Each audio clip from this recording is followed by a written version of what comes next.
In this video, we will study about the new topic enzyme. Enzyme.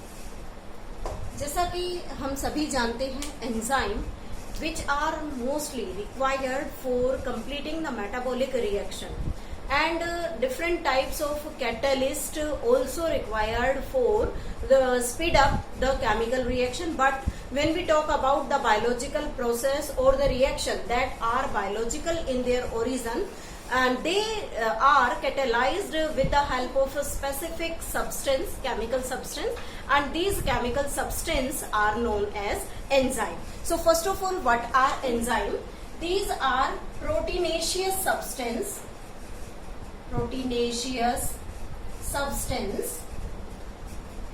capable of catalyzing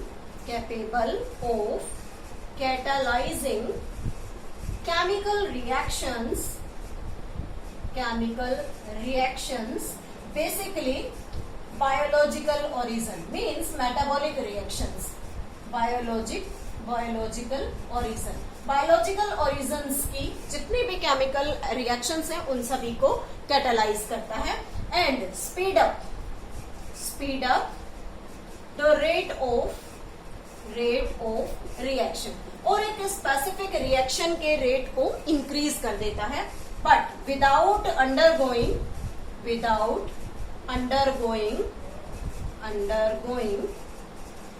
any change और खुद इसकी property के अंदर इस एंजाइम की प्रॉपर्टी में कोई भी स्पेसिफिक चेंज नहीं आता. तो इस तरीके की जो कैरेक्टरिस्टिक्स हैं that an enzyme possess. Now what about it's discovery means इस एंजाइम की डिस्कवरी से रिलेटेड जो टर्म्स हैं, जो साइंटिस्ट हैं वो कौन कौन हैं. सबसे पहले लुईस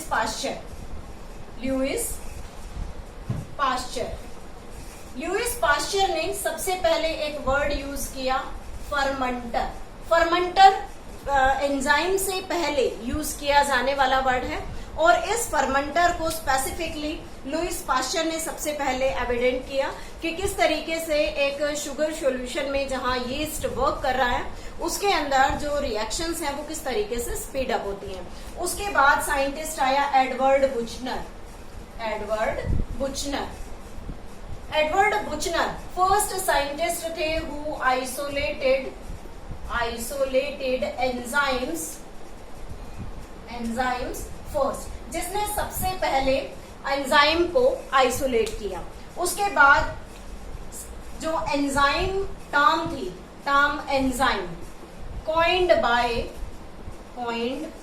by the scientist कुहने ने एंजाइम टर्म के बारे में डिस्क्राइब किया कि इस जो बायो कैटलिस्ट जो हम यूज कर रहे हैं यहाँ पर specific property capable of catalysing the reaction, तो उसे उन्होंने बायो कैटलिस्ट का नाम दिया. कैटलिस्ट जो किसी भी रिएक्शन को स्पीड अप कर दे और बायो कैटलिस्ट जो बायोलॉजिकल ओरिजिन की रिएक्शंस को स्पीड अप करे.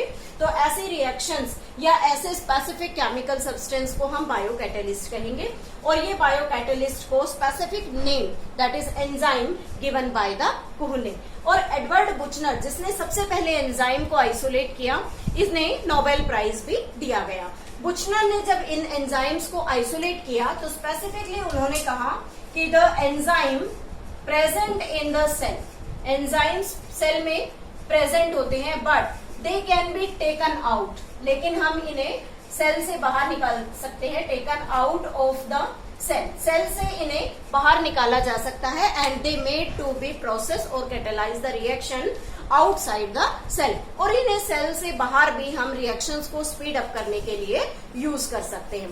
अब हम बात करते हैं कि किस तरीके से एंजाइम वर्क करते हैं. तो उसके लिए स्पेसिफिकली हम एक केमिकल रिएक्शन ले रहे हैं that is carbon dioxide plus water in the cell. When the carbon dioxide and water combines, then they produce H2CO3, that is the carbonic acid. But when this reaction takes place in the cell without any enzyme, अगर किसी भी specific enzyme को इस reaction को supply ना किया जाए तो इस रिएक्शन की जो स्पीड है वो क्या होती है, that is 200 molecule per hour. Means carbon dioxide और वाटर जब रिएक्ट करते हैं in the absence of any enzyme, then what will happen, approximately 200 molecule of carbonic acid produced in 1 hour, 1 घंटे में करीबन 200 मॉलिक्यूल ही कार्बोनिक एसिड के produce हो सकते हैं। लेकिन अगर हम सेल में प्रेजेंट जो एंजाइम है वो इन सब्सटेंस को प्रोवाइड कर दे, तो वो एंजाइम है carbonic anhydrase, carbonic anhydrase. Then what will effect takes place on this reaction, तो जैसे ही कार्बोनिक एनहाइड्रेज जो सेल साइटोप्लाज्म में प्रेजेंट है वो इस पर वर्क करता है, then what will be the speed और what will be the product ratio, तो उसमें क्या होता है 6 lakh molecule produced per second, means एक स्पेसिफिक एंजाइम के ऐड करने से इस रिएक्शन की स्पीड कई मल्टीपल टाइम्स इंक्रीज हो जाती है, जो कि पहले के कंपैरिजन में काफी हाई है। पहले क्या था, without enzyme 200 molecule per hour ये प्रोड्यूस कर रही थी, लेकिन जब हमने इसके साथ एंजाइम सप्लाई किया तो इसकी स्पीड 6 लाख मॉलिक्यूल पर सेकेंड हो गई। तो इट मीन्स इसने रिएक्शन को कैटेलाइज किया, रिएक्शन को स्पीड अप कर दिया, और जो प्रोडक्ट है वो बहुत ज्यादा स्पीड के साथ यहाँ प्रोड्यूस हो रहा है। लेकिन ये जो एंजाइम है ये किस तरीके से वर्क करते हैं, इन एंजाइम के वर्क करने के लिए एक स्पेसिफिक एनर्जी की जरूरत होती है, जिसे हम क्या कहते हैं, एक्टिवेशन एनर्जी। एक्टिवेशन एनर्जी एक ऐसी energy means the minimum amount of energy required for a reaction to increase its speed or to work an enzyme. Activation energy is the minimum amount of energy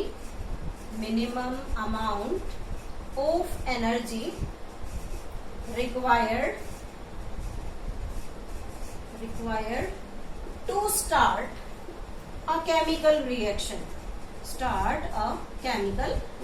किसी भी specific chemical reaction को start करने के लिए जो minimum amount energy का required होना चाहिए, that is the activation energy. लेकिन जब हम इस एक्टिवेशन एनर्जी की बात करते हैं तो 2 स्टेप हैं। 1 step, when the activation energy is supplied but the enzyme is not present there, and the activation energy when enzyme is also supplied with this, then what will happens here? तो first of all हम यहाँ देख रहे हैं कि sucrose का hydrolysis है, sucrose hydrolysis.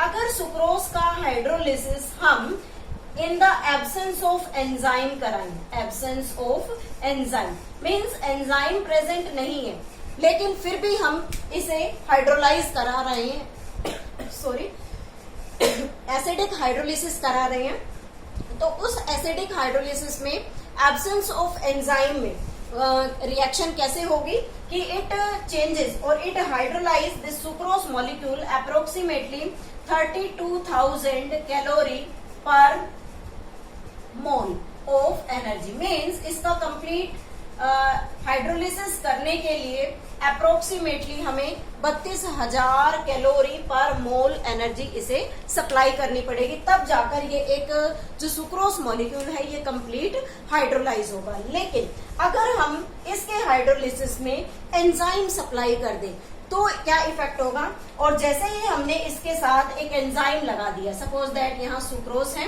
Sucrose का हम हाइड्रोलिसिस करा रहे हैं और हमने यहाँ पर एक एंजाइम लगा दिया इन्वर्टेज, और जब हम इसे इन्वर्टेज सप्लाई करेंगे तो इसे कम एक्टिवेशन एनर्जी देनी पड़ेगी, बिकॉज जो एंजाइम है वो अपनी कैटालिटिक प्रॉपर्टी शो करेगा। तो यहाँ जो एंजाइम ऐड हुआ सुक्रोज के हाइड्रोलिसिस के लिए, तो इसके लिए जो एक्टिवेशन एनर्जी है that is needed approximately 9,000 calorie per mole energy is required for the complete hydrolysis। तो इतना इफेक्ट किस तरीके से आया, ड्यू टू द प्रेजेंस और एब्सेंस ऑफ एंजाइम। जब एंजाइम नहीं था तो it requires more energy because catalytic power is not there, इसलिए उसे 32,000 कैलोरी पर मोल की एनर्जी चाहिए थी। लेकिन जब हमने उसे एंजाइम सप्लाई कर दिया तो उसकी एक्टिवेशन एनर्जी जो है वो लोअर हो गई, और उस एक्टिवेशन एनर्जी की उसको कम जरूरत है, इसलिए वो 9,000 कैलोरी पर मोल एनर्जी की रिक्वायरमेंट से ही सुक्रोज का कंप्लीट हाइड्रोलिसिस कर देता है। Now how we can explain this activation energy, now how we can explain the activation energy. तो हम यहाँ जैसे स्पेसिफिकली ये सबस्ट्रेट मॉलिक्यूल लिए और इन सबस्ट्रेट मॉलिक्यूल के पास अपनी अपनी एक स्पेसिफिक एक्टिवेशन एनर्जी है that can be numbered as 1 2 3 4 5 6 7 8 9 10 11। हमने इन्हें सभी को नंबर कर दिया।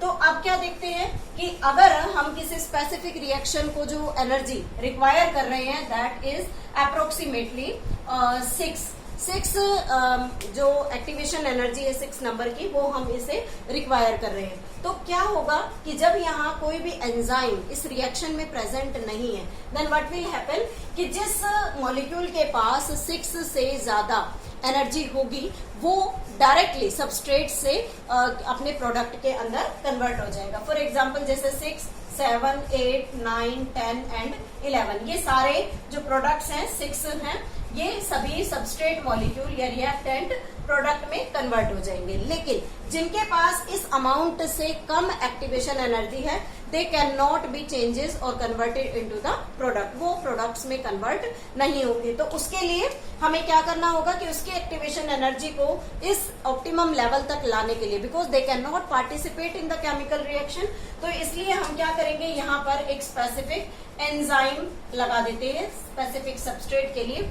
तो जैसे ही एंजाइम हमने यहाँ अप्लाई किया व्हाट विल हैपन, जो भी सबस्ट्रेट के पास जो एनर्जी है it will increase its level, reaches to the range of this fixed energy and changes it to the product. And what will happen after that sorry, all the substrate molecule will changes into the product, सभी substrate molecule जो हैं वो product के अंदर convert हो जाएंगे। तो यहाँ हम डिफरेंशिएट कर सकते हैं कि इन the presence of enzyme the activation energy become lower and which help in the maximum conversion of the substrate into the product, or we can say it increase the speed of the reaction. But when the enzyme is not supplied then the activation energy having the molecule having the high activation energy they can participate in the chemical reaction and changes the substrate into the product. Now we can understand it with the help of a graph where it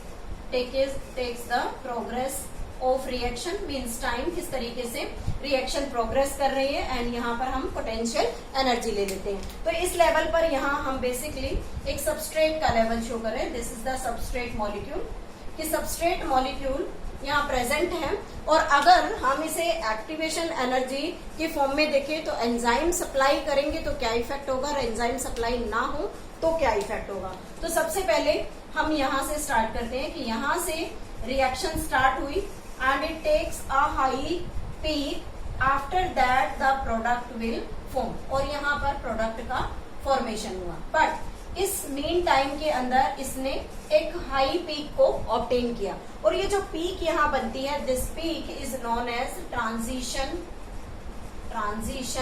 state. Transition state क्या है? Basically transition state हम किस तरीके से देखते हैं, जैसे हमारे पास सबस्ट्रेट मॉलिक्यूल है, सबस्ट्रेट मॉलिक्यूल एंजाइम के साथ कंबाइन करता है और उसके बाद वो सबस्ट्रेट एंजाइम का एक कॉम्प्लेक्स बनाएगा। उसके बाद ये कॉम्प्लेक्स प्रोडक्ट एंजाइम कॉम्प्लेक्स बनेगा and after that this will break and release product and enzyme. Enzyme अपनी स्टेट में बाहर आ जाएगा और जो सबस्ट्रेट था वो प्रोडक्ट के अंदर कन्वर्ट हो गया। तो यहाँ जो सबस्ट्रेट एंजाइम का कॉम्प्लेक्स है that is named as the transition state. लेकिन यहाँ क्या हुआ कि इसने हाई एनर्जी को रिक्वायर किया। Why high energy is required? Because in this reaction enzyme is absent, enzyme यहाँ पर प्रेजेंट नहीं है, इसलिए एंजाइम प्रेजेंट ना होने की वजह से इसकी एक्टिवेशन एनर्जी हायर है। लेकिन अगर हम रिएक्शन को एंजाइम सप्लाई कर दे then it again will form the product. Product तो यहाँ भी बनेगा बट रिजल्ट क्या रहेगा कि इस फॉर्म में इस ट्रांजिशन स्टेट में हमने एंजाइम सप्लाई कर दिया। तो जैसे ही एंजाइम रिएक्शन को सप्लाई होगा it lowers the activation energy of the substrate, वो सबस्ट्रेट की एक्टिवेशन एनर्जी को लोअर कर देगा, जिससे क्या होगा कि जो रिजल्ट है वो स्पीड अप हो जाएगा, जो केमिकल रिएक्शन है वो स्पीडली कैटालाइज होगी और प्रोडक्ट की फॉर्मेशन होगी। तो यहाँ हम देख सकते हैं डिफरेंशिएशन कि अगर एंजाइम एब्सेंट है तो किस तरीके से high amount of activation energy is required, और ये मिनिमम एनर्जी रिक्वायर्ड है जो किसी भी केमिकल रिएक्शन को स्पीड अप करने के लिए चाहिए in the presence as well as in the absence of enzyme.